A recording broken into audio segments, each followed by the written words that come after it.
Iran versus America और Israel. देखो, इस युद्ध में कौन जीतेगा ये अभी कहना आसान नहीं है, लेकिन एक बात साफ है। ईरान पिछले 9 दिनों से दुनिया की सबसे बड़ी ताकत अमेरिका के सामने डटा हुआ है। और सिर्फ डटा ही नहीं है, ईरान ने अमेरिका को काफी कड़ी चुनौती भी दी है। अब स्थिति ये है कि ईरान हथियार डालने के मूड में बिल्कुल नहीं है, और यही देखकर अब अमेरिका भी और ज्यादा अग्रेसिव हो गया है। अमेरिका ने फैसला किया है कि वो मिडिल ईस्ट में और ज्यादा मिलिट्री फोर्स भेजेगा। हाल ही में डोनाल्ड ट्रंप ने अमेरिका का तीसरा एयरक्राफ्ट कैरियर मिडिल ईस्ट की तरफ भेजने का आदेश दिया है। मतलब अब सिर्फ एयर स्ट्राइक्स ही नहीं, बल्कि ट्रंप की योजना है कि जरूरत पड़ी तो अमेरिकी सेना सीधे ईरान की जमीन पर भी उतारी जा सकती है। और अगर ऐसा होता है तो साफ है, ये युद्ध जल्दी खत्म होने वाला नहीं है। अभी के लिए ये युद्ध भले ही Iran versus America versus Israel के बीच दिख रहा हो, लेकिन असली फायदा दो दूसरे देशों को मिलता हुआ नजर आ रहा है। पहला रूस और दूसरा चीन। दरअसल ये दोनों देश ईरान के जरिए अमेरिका से इनडायरेक्ट वॉर लड़ रहे हैं, और ये युद्ध जितना लंबा चलेगा उतना ही ज्यादा फायदा रूस और चीन को होगा। अब सवाल ये है, आखिर पूरा गेम क्या है? ईरान के सहारे रूस और चीन ये युद्ध कैसे लड़ रहे हैं? इसमें उन्हें एग्जैक्टली फायदा क्या मिल रहा है? और अगर ये युद्ध लंबा चला तो दुनिया की राजनीति में क्या बदल सकता है? यही सब हम इस वीडियो में डिटेल में समझने वाले हैं। मैं हूं आपका बोल भिड़ू। सबसे पहले एक सिंपल सा सवाल, रूस और चीन युद्ध आखिर लड़ते कैसे हैं? देखो, असल कहानी यहीं से शुरू होती है। आज ईरान सिर्फ अमेरिका से ही नहीं लड़ रहा, बल्कि साथ साथ कई अरब देशों पर भी हमले कर रहा है। और इसके पीछे एक बड़ा कारण है, रूस का समर्थन। रूस ने इस युद्ध में ईरान की काफी मदद की है, और ये मदद सिर्फ पॉलिटिकल सपोर्ट तक सीमित नहीं है। रूस ने ईरान को सीधी मिलिट्री हेल्प भी दी है। अब सुनो एक इंटरेस्टिंग बात। 6 मार्च को अमेरिकी इंटेलिजेंस की एक रिपोर्ट सामने आई। इस रिपोर्ट में कहा गया कि रूस ईरान को अमेरिकी वॉरशिप्स और एयरक्राफ्ट्स की एग्जैक्ट लोकेशन दे रहा है। मतलब अमेरिका के जहाज और विमान कहां मौजूद हैं, इसकी सटीक जानकारी।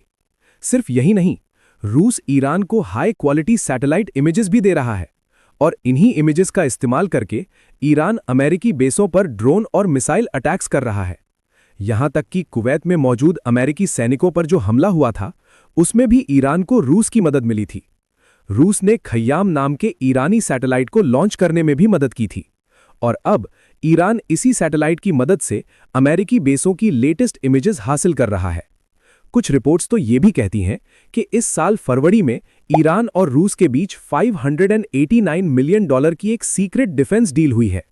इस डील के तहत रूस ने ईरान को देने का वादा किया है 500 एडवांस्ड शोल्डर फायर्ड मिसाइल्स और लगभग 2500 9M333 मिसाइल्स। ये मिसाइल्स खास तौर पर लो फ्लाइंग ड्रोन्स और अमेरिकी हेलीकॉप्टर्स को गिराने के लिए डिजाइन की गई हैं। अब यहां असली गेम क्या है? रूस चाहता है कि ये युद्ध जितना हो सके उतना लंबा चले, और इसी वजह से वो ईरान की इतनी बड़ी मदद कर रहा है। लेकिन अब असली सवाल आता है, अगर युद्ध अमेरिका और ईरान के बीच हो रहा है तो इससे रूस को फायदा कैसे मिल रहा है? असल में इस तनाव का सबसे बड़ा असर पड़ा है मिडिल ईस्ट के ऑयल ट्रेड पर। जब ईरान ने हॉर्मुज जल डमरू मध्य यानी स्ट्रेट ऑफ हॉर्मुज से गुजरने वाले कुछ ऑयल टैंकर्स पर हमला किया, तब से इस रास्ते से होने वाला तेल का व्यापार काफी कम हो गया। और ये रास्ता बहुत ही क्रिटिकल है। दुनिया के तेल सप्लाई का बड़ा हिस्सा इसी रास्ते से होकर गुजरता है। खास तौर पर एशिया के कई देशों को मिडिल ईस्ट से तेल भेजने के लिए यही रूट इस्तेमाल होता है। लेकिन युद्ध की वजह से जब इस रास्ते का व्यापार प्रभावित हुआ तो अमेरिका को मजबूर होकर रूस के तेल पर लगी कुछ पाबंदियां हटानी पड़ी। दरअसल रूस यूक्रेन युद्ध के बाद अमेरिका ने रूस पर कई इकोनॉमिक सैंक्शंस लगाए थे। लेकिन अब हालात ऐसे बने कि अमेरिका ने भारत को भी 30 दिनों के लिए रूस से तेल खरीदने की अनुमति दे दी है। अगर ये युद्ध और ज्यादा बढ़ता है तो सबसे पहले फायदा किसे होगा? सीधा जवाब है रूस। क्योंकि जैसे जैसे युद्ध बढ़ेगा, रूसी तेल की डिमांड भी बढ़ती जाएगी। यानी इस पूरे कॉन्फ्लिक्ट का असली फायदा रूस को ही मिल रहा है। और शायद इसी वजह से रूस ईरान की मदद करके इस युद्ध को लंबा खींचने की कोशिश कर रहा है। अब रूस को यहां एक और बड़ा फायदा हो रहा है, वो ये कि अब अमेरिका का पूरा ध्यान ईरान की तरफ चला गया है। पिछले 4 सालों से रूस और यूक्रेन के बीच युद्ध चल रहा है। इस युद्ध में अमेरिका ने यूक्रेन की काफी मदद की है, और सच कहें तो अमेरिका की उसी मदद की वजह से यूक्रेन आज तक रूस के सामने टिक पाया है। लेकिन अब हालात बदल गए हैं। अमेरिका खुद ईरान के युद्ध में उलझ गया है। अमेरिका को लगा था कि अली खामेनेई को मारने के बाद ईरान जल्दी ही सरेंडर कर देगा, लेकिन ऐसा नहीं हुआ। यही वजह है कि ये युद्ध लंबा खिंच गया, और जैसे जैसे ये युद्ध लंबा चलता जाएगा, अमेरिका उतना ही मिडिल ईस्ट में फंसता जाएगा। और इसका सीधा मतलब है, अमेरिका अब यूक्रेन की उतनी मदद नहीं कर पाएगा। अब जरा सोचो, अगर अमेरिका का ध्यान कम हो गया तो रूस इस मौके का फायदा उठाकर यूक्रेन पर एक बड़ा और निर्णायक हमला कर सकता है। यहां तक कि रूस यूक्रेन पर कब्जा करने की कोशिश भी कर सकता है। यानी पूरे संघर्ष में सबसे बड़ा फायदा फिलहाल रूस को ही होता दिख रहा है। लेकिन कहानी यहीं खत्म नहीं होती। रूस के अलावा एक और देश है जिसे इस युद्ध से जबरदस्त फायदा मिल रहा है, और वो देश है चीन। असल में रूस की तरह चीन भी ईरान की मदद कर रहा है। बस फर्क इतना है कि रूस ने ईरान को सीधी मिलिट्री हेल्प दी है, जबकि चीन उसे इकोनॉमिक और टेक्नोलॉजी सपोर्ट दे रहा है।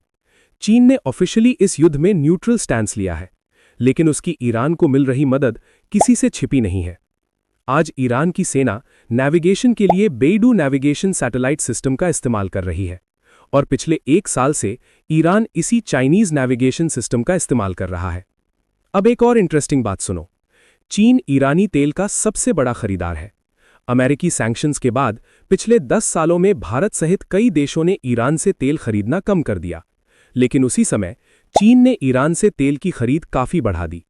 आज हालत यह है कि ईरान का लगभग 90% तेल अकेला चीन खरीद रहा है, और यही वजह है कि अमेरिका के कड़े सैंक्शंस के बावजूद ईरान की इकोनॉमी अभी भी टिकी हुई है, क्योंकि चीन लगातार उसका तेल खरीद रहा है। अब असली सवाल यह है, ईरान की मदद करके चीन को आखिर फायदा क्या मिल रहा है? कुछ रिपोर्ट्स के मुताबिक जैसे ही अमेरिका ने ईरान पर हमले शुरू किए, वैसे ही मिडिल ईस्ट रीजन अमेरिका की प्रायोरिटी बन गया। आज अमेरिका की पेट्रियट और थार्ड जैसी डिफेंस सिस्टम्स दुनिया के लगभग 80 देशों में तैनात हैं। इनमें जापान, दक्षिण कोरिया और ताइवान जैसे इंडो पैसिफिक रीजन के देश भी शामिल हैं। लेकिन अब ईरान के खिलाफ युद्ध की वजह से अमेरिका का ध्यान मिडिल ईस्ट की तरफ चला गया है।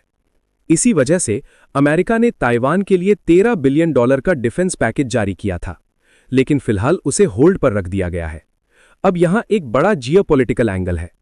ताइवान और चीन दोनों एक दूसरे के बड़े दुश्मन हैं। चीन लंबे समय से ताइवान पर कब्जा करना चाहता है, लेकिन अमेरिका के सपोर्ट की वजह से वो ऐसा नहीं कर पा रहा। लेकिन अगर अमेरिका ईरान के युद्ध में लंबे समय तक उलझा रहता है, तो चीन को ताइवान के खिलाफ एक्शन लेने का मौका मिल सकता है। अगर अमेरिका का ध्यान इंडो पैसिफिक रीजन से कम हो गया, तो चीन उस पूरे इलाके में अपना इन्फ्लुएंस बढ़ा सकता है। और यही वजह है कि ये युद्ध जितना लंबा चलेगा, चीन को उतना ज्यादा फायदा होगा। अब एक और इंपॉर्टेंट बात सुनो। इस युद्ध में अमेरिका की मिडिल ईस्ट में मौजूद कुछ राडार सिस्टम्स भी डिस्ट्रॉय हो गए हैं। अब इन्हें दोबारा बनाने के लिए अमेरिका को गैलियम जैसी धातु की जरूरत पड़ेगी। लेकिन प्रॉब्लम यह है कि इस धातु के प्रोडक्शन पर लगभग पूरा कंट्रोल चीन का है। दुनिया में बनने वाले कुल गैलियम का लगभग 99% प्रोडक्शन चीन में होता है। यानी साफ है, चीन की मदद के बिना अमेरिका अपने राडार सिस्टम्स को आसानी से रीबिल्ड नहीं कर सकता, और इस पूरी सिचुएशन में सबसे ज्यादा फायदा चीन को ही मिल रहा है। इसीलिए चीन भी चाहता है कि ये युद्ध ज्यादा समय तक चलता रहे और अमेरिका को इसमें ज्यादा नुकसान हो। कुल मिलाकर देखा जाए तो ये युद्ध भले ही ईरान और अमेरिका के बीच लड़ा जा रहा हो, लेकिन इसका असली फायदा चीन और रूस को मिलता दिखाई दे रहा है। अब ये युद्ध आखिर कौन जीतेगा, ये अभी कहना मुश्किल है, लेकिन इतना जरूर है, युद्ध जितना लंबा चलेगा उतना फायदा चीन और रूस को होता रहेगा। अब आप बताइए, क्या आपको लगता है कि ईरान अमेरिका युद्ध में असली जीत चीन और रूस की हो रही है? अपनी राय कमेंट में जरूर बताइए, और ऐसे ही जानकारीपूर्ण वीडियो के लिए बोले भिड़ू को सब्सक्राइब करना मत भूलिए।